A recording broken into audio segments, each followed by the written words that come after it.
ህዝበ ሙስሊሙ በረመዳን ወር እርስ በርስ የመደጋገፍና የመረዳዳት ተግባሩን በማጠናከር ሊያሳልፍ እንደሚገባ የኢትዮጵያ እስልምና ጉዳዮች ጠቅላይ ምክር ቤት ፕሬዝዳንት ሼህ ሐጂ ኢብራሂም ቱፋ አሳስበዋል። የኢትዮጵያ እስልምና ጉዳዮች ጠቅላይ ምክር ቤት ፕሬዝዳንት ሼህ ሐጂ ኢብራሂም ቱፋ 1447ኛውን ታላቁ የረመዳን ወር ምክንያት በማድረግ ባስተላለፉት የመልካም ምኞት መግለጫ መልእክት የረመዳን ጾም ህዝበ ሙስሊሙ መልካም የሆኑ ተግባራትን በማከናወን የሚያሳልፍበት ወቅት መሆኑን ተናግረዋል። በጾሙ ወቅት ከምግብና መጠጥ መቆጠብ ብቻ ሳይሆን ከሁሉም ሐራም ተግባራት በመራቅ ሊሆን ይገባል ያሉት ፕሬዝዳንቱ ህዝበ ሙስሊሙ የጾሙን ወር የተቸገሩ ሰዎችን በማገዝና በመርዳት እንዲያሳልፍ አደራ ብለዋል። መላ ሙስሊሞቻችን ወገኖቻችን ተርቦ እያሉ እኛ በቤታችን የተለያየ በየአይነት አዘጋጅተን ስንበላ ስንጠጣ ስናማርጥ ስንመርጥ ከነበርን አደጋ ላይ ነን ማለት ነው። ስለዚህ ጎረቤቶቻችን እያስታወስን አቅመ ደካማዎችን እያስታወስን ማፍጠሪያ የሌለውን አካል ሁሉ እያስታወስን በተለይ ከቤት ንብረታቸው የተፈናቀሉትን በየአሉበት እያስታወስን ከነሱ ጋራ እንድንጾም በዚህ አጋጣሚ አደራ ለማለት ወዳለሁ። እንዲሁም የረመዳን ወር የሰላም ወር በመሆኑ ህዝበ ሙስሊም ለሰላም መስፈን የበኩሉን ሚና እንዲወጣ ጥሪ ያቀረቡት የምክር ቤቱ ፕሬዝዳንት በተለይም ከፊታችን ለሚመጣው ጠቅላላ ሀገራዊ ምርጫ ህዝበ ሙስሊሙ በሰላማዊ መንገድ እንዲሳተፍም ጥሪ አቅርበዋል። ሀገራዊ ምርጫ ሰላም ይፈልጋል፣ መረጋጋትን ይፈልጋል፣ መተጋገዝን ይፈልጋል፣ መበረታተን ይፈልጋል። ስለዚህ ሙስሊሞቻችን ረመዳናቸውን እየጾምን በተለይ መስጂድ ላይ በምንሰበሰብበት ጊዜ በበለጠ መረጋጋትና መተባበርን እያበዘን ይህ ምርጫ ደግሞ ፍጹም ሰላማዊና አካታች ዲሞክራሲያዊ ፍትሃዊ እንዲሆን የሚመለከተውን አካል በማገዝና ማሳተፍም ይኖርብናል።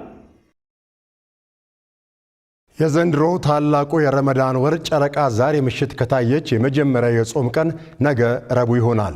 ጨረቃ ዛሬ ምሽት ካልታየች ደግሞ ጾሙ የፊታችን ሐሙስ የካቲት 12 ቀን 2018 ዓ.ም እንደሚጀመር የፌዴራል ጠቅላይ ሸሪዓ ፍርድ ቤት አስታውቋል። የቱርኩ ፕሬዝዳንት ረሲብ ጣይብ ኤርዶሃን በዛሬው ዕለት በኢትዮጵያ ጉብኝት ለማድረግ አዲስ አበባ ይገባሉ ተብሎ ይጠበቃል። ፕሬዝዳንቱ በዛሬው ዕለት በጠቅላይ ሚኒስትር አብይ አህመድ ግብዣ አዲስ አበባ እንደሚገቡ የተገለጸ ሲሆን በጉብኝታቸው ድርድራቸው ተጠናቆ ዝግጁ የሆኑ በርካታ ስምምነቶችና ሰነዶች ይፈረማሉ ተብሎ እንደሚጠበቅ የቱርኩ ኮሚኒኬሽን ቢሮ መረጃ ያመላክታል።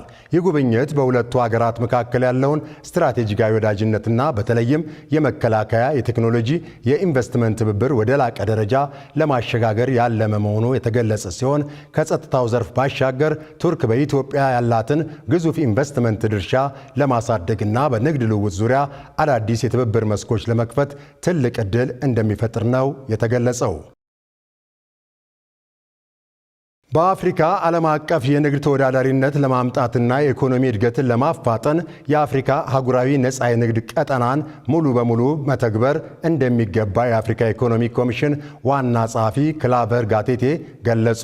ዋና ጸሐፊው የአፍሪካን የወደፊት ተስፋ በገንዘብ መደገፍ የሥራ ዕድልና ኢኖቬሽን ለዘላቂ ሽግግር በሚል መሪ ሐሳብ በአዲስ አበባ በሚገኘው የአፍሪካ ኢኮኖሚ ኮሚሽን ውስጥ በተካሄደው የአፍሪካ ቢዝነስ ፎረም 2026 ባደረጉት ንግግር አፍሪካ ሁሉን አቀፍ ሽግግር ለመጀመር ዝግጅት ላይ ሳትሆን ቀደም ብላ ወደ ሂደቱ መግባቷን ገልጸዋል። የአፍሪካ አህጉራዊ ነፃ የንግድ ቀጠና ከ1.5 ቢሊዮን በላይ ሕዝብን ያቀፈ አንድ የገበያ ማዕከል የፈጠረ መድረክ መሆኑን የጠቀሰው በተለይም የዲጂታል ግብይት ስርዓት መስፋፋትና የስታርታፕ ንቅናቄ ማደግ ለዚህ ማሳያ መሆናቸውን ተናግረዋል። በኢትዮጵያ ያለውን የዲጂታል ክፍያ ስርዓት በምሳሌነት ያነሱት ዋና ጸሐፊው በሺዎች የሚቆጠሩ ነጋዴዎችና ኤጀንቶች በዘርፉ እየተሳተፉበት መሆኑን ጠቅሰዋል።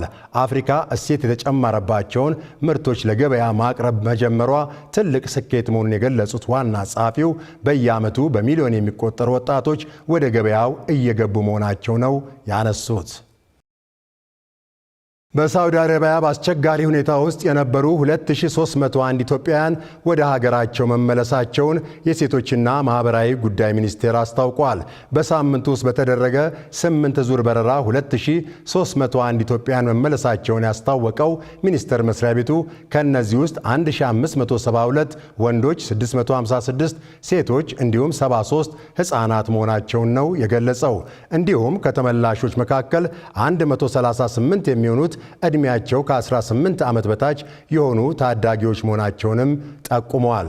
መስከረም 5 ቀን 2018 ዓ.ም በተጀመረው ዜጎችን ወደ ሀገር ቤት የመመለስ ሥራ እስካሁን 52151 ኢትዮጵያውያን ወደ ሀገር መመለስ ተችሏል ያለው ሚኒስቴር መስሪያ ቤቱ ከሚመለከታቸው ባለድርሻ አጋር አካላት ጋር በመቀናጀት ተመላሽ ዜጎች በአየር ማረፊያ፣ በመቆያ ማዕከላት ተገቢውን ድጋፍና እንክብካቤ ማድረግ እንዲሁም ከቤተሰብ ጋር የማቀላቀል ሥራ እየተሰራ እንደሚገኝ ገልጸዋል።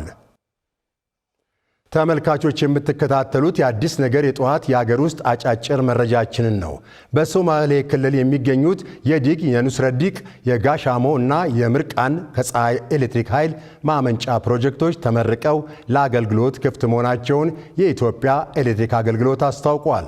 አራቱ ፕሮጀክቶች በድምሩ 1.8 ሜጋዋት ኃይል የማመንጨት አቅም ያላቸው ሲሆን ለፕሮጀክቱ ግንባታ 20.4 ኪሎ ሜትር የመካከለኛ መስመር ዝርጋታ፣ 78.4 ኪሎ ሜትር ዝቅተኛ መስመር ዝርጋታ እንዲሁም 21 የተለያዩ አቅም ያላቸው ትራንስፎርመሮች ተተክለዋል ነው የተባለው።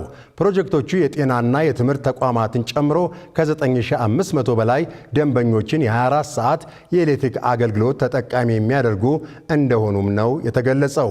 ከ940 ሚሊዮን ብር በላይ ወጪ ወጥቶባቸው የተገነቡት እነዚህ ፕሮጀክቶች ሙሉ ወጪ የተሸፈነው ከዓለም ባንክ በተገኘ የገንዘብ ብድር ስለመሆኑም ነው የተነገረው። በአሁኑ ወቅት በሀገር አቀፍ ደረጃ 38 የፀሐይ ኃይል ማመንጫ ፕሮጀክቶች ሙሉ በሙሉ ተጠናቀው አገልግሎት እየሰጡ የሚገኙ ሲሆን በሶማሌ ክልል ብቻ 8 የፀሐይ ኃይል ማመንጫ ጣቢያዎች ለህብረተሰቡ አገልግሎት እየሰጡ እንደሚገኙም የኢትዮጵያ ኤሌክትሪክ አገልግሎት አስታውቋል። የአዲስ አበባ ዩኒቨርሲቲ የኮምፒውተር ሳይንስ ትምህርት ክፍል የመጀመሪያው ኮምፒውተር የተሰራበትን 80ኛ ዓመት በትላንትናው ዕለት አስቦ ውሏል። በዚሁ መርሃ ግብር ላይ የትምህርት ክፍሉም ማስተማር ከጀመረ 40ኛ ዓመት ሊሞላው መቃረቡን የገለጸ ሲሆን ይህም በኢትዮጵያ ዩኒቨርሲቲዎች ታሪክ የኮምፒውተር ሳይንስ ትምህርት በመስጠት የመጀመሪያው ያደርገኛል ብለዋል። የትምህርት ክፍሉ ላለፉት 40 ያህል ዓመታት በዲጂታልና በኢንፎርሜሽን ቴክኖሎጂ የሰለጠኑና የተማሩ ባለሙያዎችን ሲያፈራ መቆየቱንም ገልጿል። ከተለያዩ የግልና የመንግስት ተቋማት ጋር በጋራ በመስራት ለዲጂታል ኢትዮጵያ እውን መሆን የራሱ አበርክቶ እንዳለው ነው የትምህርት ክፍሉ ያስታወቀው። አሁን ላይ ለቅድመ ምረቃ ተማሪዎች ማስተማሪያ የሚሆኑ ስማርት የመማሪያ ክፍሎች አዘጋጅቶ በማስተማር ላይ እንደሚገኝ ያስታወቀው የትምህርት ክፍሉ የነበሩ የማስተማሪያ ክፍሎች የማሳደግ ስራዎች እየሰራ እንደሚገኝም በመርሃ ግብሩ ላይ ጠቁመዋል። ወደ ዓለም አቀፍ መረጃዎቻችን ከማለፋችን በፊት የጣቢያችን ኢቢኤስ ቴሌቪዥን መስራችና ዋና ስራ አስፈጻሚ የነበሩት የአቶ አማን ፍስሐ ጽዮን የስንብትና የሥርዓተ ቀብር መርሃ ግብርን እናሳውቃችሁ። ለሥርዓተ ቀብሩ የተቋቋመው ኮሚቴ የአስከሬን አቀባበል፣ የክብር ስንብትና ሥርዓተ ቀብሩን በሚመለከት ባዘጋጀው መርሃ ግብር መሠረት የፊታችን የካቲት 12 2018 ዓ.ም ዕለተ ሐሙስ በአዲስ አበባ አድዋ ሙዚየም የስንብት መርሃ ግብር ተሰናድቷል።